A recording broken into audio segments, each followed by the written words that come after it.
Ah, pendant que tout le monde est en train de crever sous la canicule, je vous présente aujourd'hui mon potager dans le nord. Eh oui, devinez quoi? Encore de la pluie. Tout est humide, tout est trempé. Bon, c'est pas trop grave, hein. Vous allez le voir, on a de beaux résultats. Je vous tease pas plus, on commence tout de suite avec les petits semis que j'ai réalisés. Allez, c'est parti. Donc déjà, vous voyez que, ben oui, forcément s'il pleut, il y a de l'eau. S'il y a de l'eau, la bâche devient très lourde. Donc on n'hésite pas à bien remettre la bâche parce que forcément ça glisse un peu. Regardez ça juste avant de vous montrer vite fait les bambous là. Regardez ça, ils sont en train de repartir. Alors ça, il faut comprendre que c'était un ancien bambou qui était en train de mourir en fait, parce que vous voyez les anciennes feuilles, elles étaient complètement sèches. Et en fait, ce que j'ai fait, c'est que pour sauver mon bambou qui était planté dans une zone un peu trop à l'ombre, et ben je l'ai mis en pot. Et vous voyez, en gros, il était planté juste ici. Le problème, c'est qu'on a un mur en béton, un arbre juste ici, et ici un autre poteau, ce qui fait qu'il était planté dans un endroit beaucoup trop confiné par rapport à sa hauteur. Ce que j'avais parié, c'est qu'en fait, il pousse suffisamment vite pour dépasser cette petite barrière en béton et prendre finalement les rayons du soleil et ensuite pouvoir pousser de manière autonome et à terme couper cet arbre. Mais le problème, c'est que il est resté à cette hauteur-là, c'est-à-dire à une hauteur suffisante pour qu'il continue de vivre, mais pas assez haute pour qu'il puisse continuer à croître et à monter. Parce que c'est ça l'objectif, c'est qu'il monte. Et finalement, regardez cette technique. Parce que l'avantage des pots, en fait, ils sont nombreux. Déjà, bon, pour le fun, vous voyez que j'ai mis un plant de tomates. Mais ce que je veux dire par là, c'est que l'avantage du pot, c'est qu'on est surélevé. Donc on est dans une terre qui est contrôlée. Finalement, on peut gérer l'humidité à notre guise. On peut le déplacer de place s'il se retrouve dans une situation qui ne lui plaît pas forcément. L'avantage également, c'est que l'on contrôle la terre. On peut l'enrichir à nos besoins si l'on a envie de le booster beaucoup plus. S'il est par exemple en train de peiner. Et vous voyez que là, il est même en train de refaire des nouveaux rejets ici. Donc ce qu'on va faire, c'est qu'on va le laisser pousser et on se retrouvera d'ici la fin du mois d'août et on verra si c'est effectivement une méthode efficace pour développer des petits bambous finalement à des stades intéressants de plantation. Et vous voyez que ça a l'air pour l'instant de porter ses fruits. Maintenant, sous la petite serre à semis, vous voyez que j'ai pas mal de plantes. Alors déjà, on va commencer avec les plantes que je n'ai pas pu planter par faute de temps. Vous voyez qu'ici j'ai des pieds de tomates. Alors certains vont me dire que c'est un peu fou, d'autres vont me dire que c'est n'importe quoi. Mais vous voyez, effectivement j'ai des pieds de tomates et vous voyez qu'ils ont même l'air de produire. Donc ici c'est de la tomate poire, hein, rien de spécial. Mais ce que l'on comprend bien, c'est que finalement dans ce petit volume de terre, je vous rappelle que c'était des tomates que j'avais semées avec des cubes compressés de terreau, c'est-à-dire la méthode des semis en motte. Et vous voyez qu'ils ont l'air de, pour l'instant, survivre. Alors ne vous inquiétez pas, je vais les planter dans les prochains jours. Parce que, oui, la tomate c'est important. Et puis en plus, au vu de cette année extrêmement belle, extrêmement chaude, et très favorable à la culture de nombreux légumes du soleil, je vais me décider à planter des tomates. Et vous voyez que je vais également me décider à planter des plants ici de poivrons, piments. Alors je ne sais pas, hein, ce sont effectivement des variétés qui ont été mélangées. Donc j'ai oublié les noms, je ne sais plus si celui-là et celui-là sont les mêmes variétés. Vous voyez qu'il y a plusieurs plants.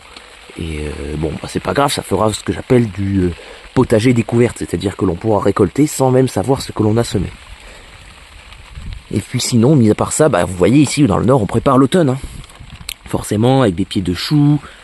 Ici, le petit problème, c'est que j'ai des limaces, je ne sais pas pourquoi. Enfin bref, surtout des pieds de choux.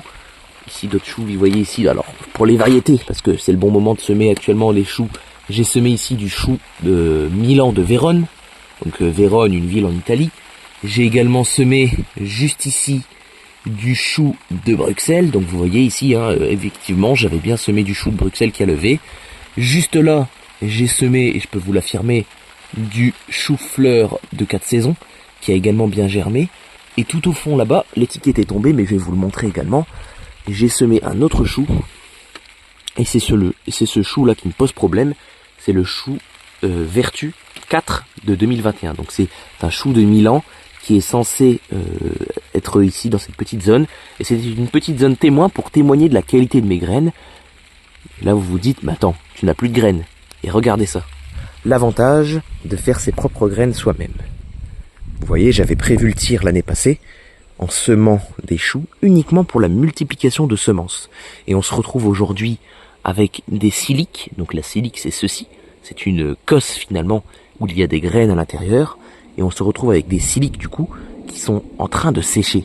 Et ça c'est magnifique parce que l'on va pouvoir les ressemer dans 2-3 semaines pour en avoir du coup à l'automne, à l'hiver. Et les choux, je vais vous dire, les choux, je n'ai pas fait que ça.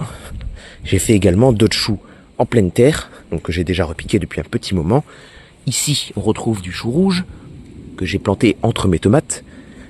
J'ai également ici du chou brocoli, juste ici, donc il commence à monter en fleurs, on va couper tout ça. J'ai également d'autres choux là-bas que j'ai repiqués, donc ce sont des choux cabus standards pour l'automne, ça va être très sympathique.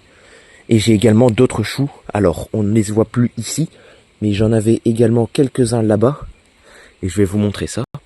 Voilà, ce sont les feuilles violettes que vous voyez ici, c'est du chou rave, voilà, donc on l'a mangé en salade, et au niveau du goût, ça a un goût en fait finalement de céleri, je trouve, et on trouve ici que le chou rave a un goût de céleri. C'est intéressant car le céleri est une plante qui se récolte environ, on va dire, au mois d'octobre, novembre. Et là, on bénéficie finalement d'un espèce de goût de céleri. Alors, ce n'est pas de la même famille des céleris, hein.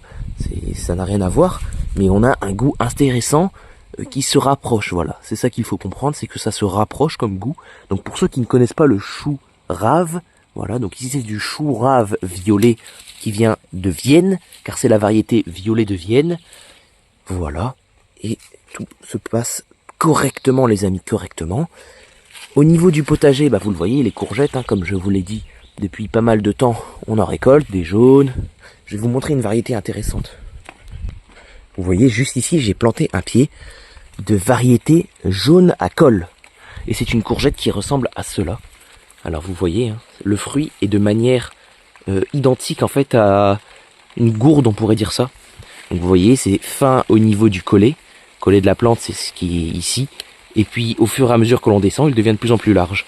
Ça c'est passionnant parce que, vous voyez, ça a également des sortes de taches, et un petit peu comme la courge verruqueuse, vous savez.